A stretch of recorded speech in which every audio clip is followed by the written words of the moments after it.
Bo Katan is back at the side of Din Djarin while showing her motherly affection towards Grogu, and really just showing that she would make for just a great mother for Grogu. So last night we got episode 4 of season 3 of The Mandalorian, The Foundling. The episode was a bit short, but it was still a fun episode regardless. And what's great is we get more scenes with Bo and Din, furthering the BoDin for the win narrative. Before we get started, smash that like button, and if you want to discuss all things BoDin and The Mandalorian, join our Discord, link in the comments. Let's go.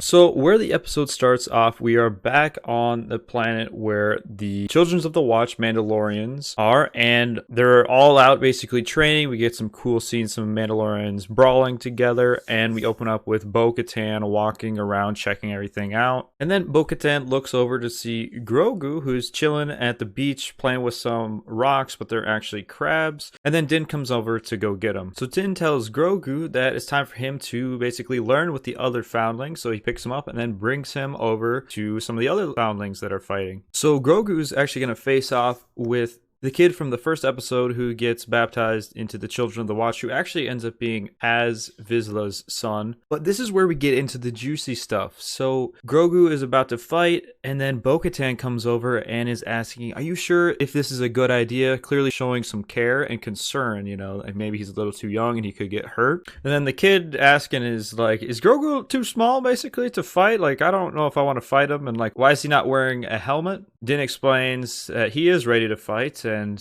he's about to find out. So the judge then brings over darts, which is what they're going to use in the fight, and it's basically whoever lands 3 hits first with the darts is who's going to win. But before they start, they got to get equipped, and then Bo Katan, instead of Din, is the one that's actually equipping Grogu, and beyond that, she gives him some really deep and important words. She actually comforts Grogu and relates that her dad was the same way, and Din is just looking for the best for him. And then she also, before she gets up, she gives Grogu a pat of encouragement, a little bit of physical affection, and tells him to go easy on the other kid.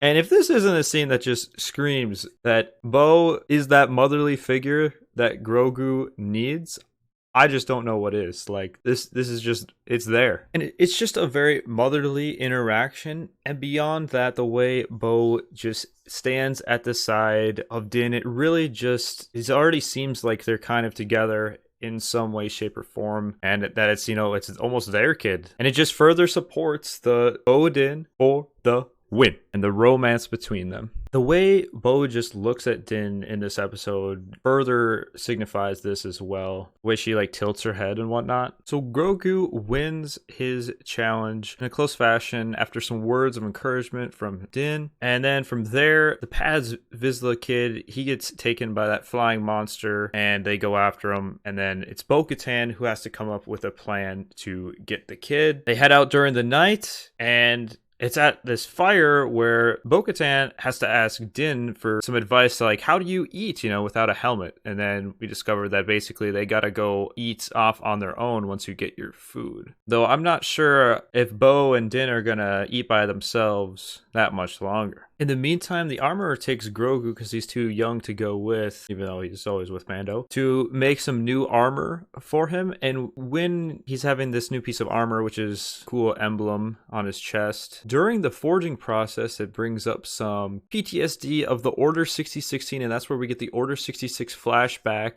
and we find out that it was a different Jedi than everyone was thinking, and the actor that played Jar Jar, Ahmed Best, his character and that Jedi was the one that actually saved him, so that was pretty cool that we got to see as well. Though I'm not really sure where it goes from there, like, how did Grogu get to where he was? I do not know. So the end of the episode is basically Bo Katan and Din Djarin's hunting party fighting off the flying beast that stole Az Vizsla's kid, and they rescue him and bring him back along with the supposedly the 3 foundling dinosaur flying monsters.